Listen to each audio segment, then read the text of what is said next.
ভারত যদি বন্ধুত্ব দেখায় বন্ধুত্ব পাবে, কিন্তু ভারত যদি বাংলাদেশে আধিপত্যবাদ বিস্তার করতে চায়, বাংলাদেশের 18 কোটি জনগণ সেটা রুখে দেবে। ভারত যদি গৌর গোবিন্দের ভূমিকায় নামতে চায়, দেশের 18 কোটি মুসলমান শাহজালালের ভূমিকায় নামবে। আমরা আমাদের দেশ নিয়ে যত ভাবি, তারা তার চেয়ে বেশি ভাবে। কথা বুঝতেছেন না? আরো ভেঙে বলতে হবে। আমরা আমাদের দেশ নিয়ে যত উদ্বিগ্ন, এদের আরো টেনশন বেশি। বলেন, আমাদের দেশে শান্তি আছে না নাই? আমরা হিন্দু মুসলিমে কখনো দাঙ্গা লাগে? আসতে বলেন, কেন লাগে? ওদের পূজা পার্বণে আমাদের মাদ্রাসার ছেলেরা যে পাহারা দেয়, চিল্লায় বলেন ঠিক কিনা? আমাদের তাফসির মাহফিলের সময় ওরা ডিস্টার্ব করে, ঢোল বাজায় না। ওদের পূজা পার্বণের সময় আমাদের তাফসির মাহফিলের ডেট হলে আমরা চেঞ্জ করে দেই। সুবহানাল্লাহ, কি সাম্প্রদায়িক সম্প্রীতির রোল মডেল। আর ওই বাংলাদেশের ব্যাপারে তারা অনেক ডিসইনফরমেশন ছড়াচ্ছিল। ভারতের অনেকগুলো গণমাধ্যম, আমি জেনারেলাইজ করব না, আমাদের প্রতিবেশী দেশের সব গণমাধ্যমকে আমি দোষ দিতে চাই না, অনেকগুলো গণমাধ্যম তারা ডিসইনফরমেশন শেয়ার করেছে। ডিসইনফরমেশন আর মিস ইনফরমেশনের পার্থক্য আছে। মিস ইনফরমেশন না জেনে ভুল বুঝে একটা মিথ্যা বা ভুল তথ্য ছড়িয়ে দেয়া, এটার ক্ষমা আছে, এটার কি আছে। আর ডিসইনফরমেশন মানে ইচ্ছা করে, প্ল্যান করে, ম্যাপ করে, ছক এঁকে মিথ্যা, গুজব, রটনা সোশ্যাল মিডিয়ায় ছড়ানো, এটার ক্ষমা আছে? আওয়াজ করে বলেন, ক্ষমা আছে? ভারতের কিছু গণমাধ্যম তাই করেছে। আমরা ব্যথিত হয়েছি, আমাদের হৃদয়ে রক্তক্ষরণ হয়েছে। আমাদের প্রতিবেশী দেশকে বলতে চাই, আমাদের দেশ নিয়ে আপনাদের ভাবার দরকার নাই, নিজের চরকায় তেল দেন, নিজের দেশ নিয়ে ভাবেন। গত মাসের ভয়েস অফ আমেরিকার রিপোর্ট, বাংলাদেশে সংখ্যালঘু জনগোষ্ঠী আগের চেয়ে বেশি নিরাপত্তা পাচ্ছে। Report voice of America, Muslim report নাকি? মুসলিম জরিপ, ভয়েস অফ আমেরিকা। কথা বুঝে নাই বোধহয়। ভয়েস অফ আমেরিকা কি আমাদের রিপোর্ট না? ভয়েস অফ আমেরিকার জরিপ, বাংলাদেশের সংখ্যালঘু জনগোষ্ঠী আগের চেয়ে ভালো নিরাপত্তা পাচ্ছে। শুধু এখানেই শেষ না, মাইক্রোসফটের একটা জরিপ শোনাই আপনাদেরকে। তারা সারা পৃথিবীতে গুজব, ভুয়া আর মিথ্যা নিউজ ছড়ানোতে কোন দেশ সেরা একটা রিপোর্ট করেছে। এর মধ্যে 1 নম্বরে এসেছে ভারতের নাম। মাইক্রোসফট তো মুসলমানরা চালায় না? কথা বোঝে নাই বোধহয়। প্রতিবেশী দেশকে বলবো, আপনারা নিজের চরকায় তেল দেন, আপনারাও শান্তিতে থাকেন, আমাদেরকেও শান্তিতে থাকতে দেন। সব চেঞ্জ করা যায়, প্রতিবেশী চেঞ্জ করা যায় না। আমাদের ল্যান্ড তাদের ল্যান্ড, পাশাপাশি। আমরা চাই তারাও সুখে থাক, আমরাও সুখে থাকি, ঠিক কিনা? কিন্তু প্রতিবেশী হলে বন্ধুত্বপূর্ণ আচরণ করতে হয়। প্রতিবেশী যদি বন্ধু না হয়ে প্রভু হতে চায়, এরকম দানব প্রতিবেশী কেউ চায় না। ভারত যদি বন্ধুত্ব উপহার দেয়, আমরাও বন্ধুত্ব দিব, কি বলেন? তারা যদি বন্ধু সুলভ আচরণ করে, আমরাও বন্ধুত্ব উপহার দেব। কারণ আমাদের পররাষ্ট্র নীতি হচ্ছে সবার সাথে বন্ধুত্ব, কারোর সাথে বৈরিতা নয়। আলহামদুলিল্লাহ বলেন, কত চমৎকার পলিসি আমাদের। আমরা নির্বিবাদী, আমরা বাংলাদেশিরা শান্তিকামী। We are proud of that. এজন্য আমরা গর্ববোধ করি। আমাদের পররাষ্ট্র নীতি সবার সাথে বন্ধুত্ব, কারোর সাথে শত্রুতা নয়। তাই প্রতিবেশী দেশকে বলবো, আমার ভাইয়েরা, আপনারাও আমাদের ভাই, বন্ধুত্ব দিলে বন্ধুত্ব পাবেন। বন্ধুত্ব ইজ ওয়েলকাম, দাদাগিরি নয়। বন্ধুত্ব ওয়েলকাম, দাদাগিরি নয়। Loud and clear.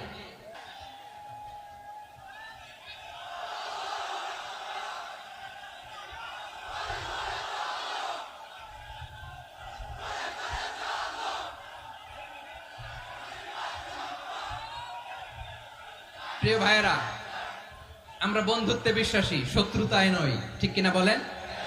আল্লাহ আমাদেরকে বোঝার তৌফিক দান করুক। তাহলে এই যে তারা বলেছে এদেশে সংখ্যালঘুরা কষ্টে আছে, দুঃখে আছে, এটা কি ঠিক? বলেন, এটা কি ঠিক? না, তারা ডিসইনফরমেশন শেয়ার করেছে, এটা ঠিক নয়।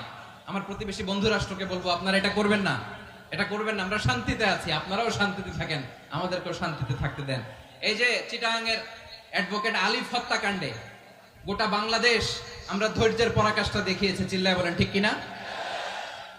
আমাদের নেতা আমাদেরকে ডেকেছে, আমরা শান্ত থেকেছি। আমরা শান্ত থাকতে চাই, আমরা ঐক্যবদ্ধ থাকতে চাই যে কোনো ষড়যন্ত্র রুখে দেওয়ার জন্য। ঐক্যবদ্ধ প্রচেষ্টার কোনো বিকল্প নাই। তাই আজকের আলোচনার ছোট্ট একটা টপিক আমি শিরোনাম ঠিক করেছি, আমাদের জীবনে, সমাজ জীবনে, ধর্মীয় জীবনে, রাষ্ট্রীয় জীবনে ঐক্যবদ্ধ থাকার গুরুত্ব। এবার আওয়াজ করে পেকুয়ার ভাইয়েরা বলেন, আমরা ঐক্যবদ্ধ জীবনযাপন করতে চাই কি চাই না?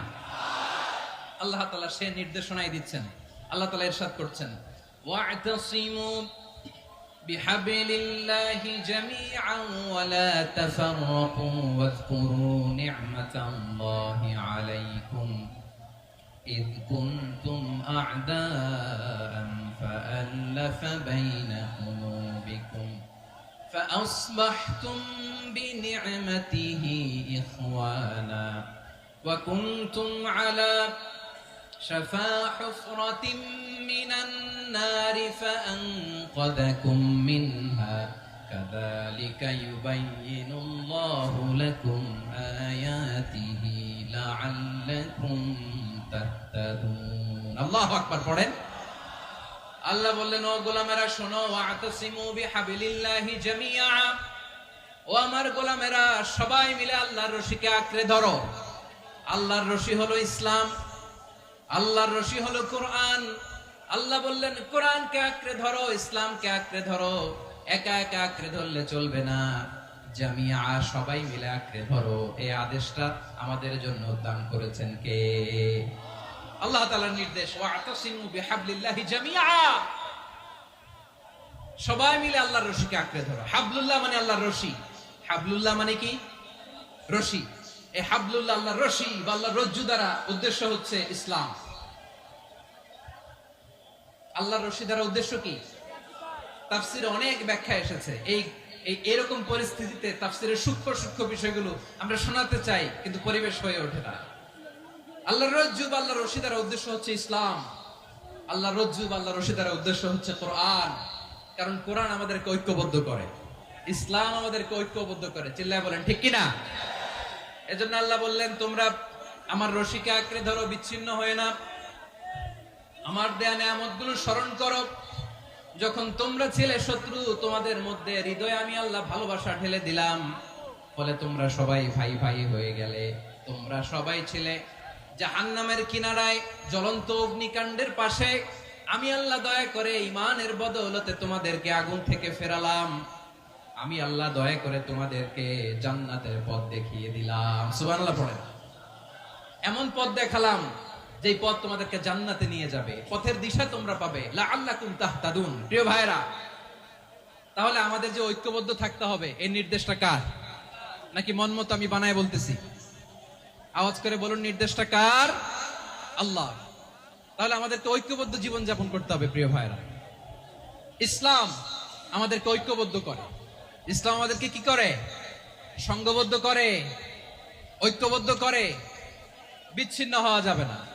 বিরোধ, বিচ্ছিন্নতা, মতানৈক্য, এগুলো আমাদেরকে ধ্বংস করে, আমাদেরকে দুর্বল করে।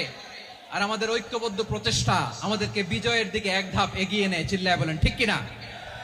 এজন্য আল্লাহ বললেন, ওয়া'তাসিমু বিহাবলিল্লাহি জামিআ, তোমরা আল্লাহর রশিকে আঁকড়ে ধরো, তোমরা ঐক্যবদ্ধ জীবন যাপন করো, তোমরা বিচ্ছিন্ন হইও না। বিচ্ছিন্ন হইলে লস, ঐক্যবদ্ধ হলে সেখানে কল্যাণ আছে না নাই? মাইকে কি সমস্যা হয়েছে কোনো? এবার ঠিক আছে। প্রিয় ভাইয়েরা, শেষ করে দেই না? তাইলে শেষ করে দিব তো। গত 2 দিন আগে এসে বসে আছেন, আর আমি আসার 20 মিনিটের মধ্যে উঠে যাচ্ছেন কেন? আর সহ্য হচ্ছে না? আর পারতেছেন না? হ্যাঁ, বসেন।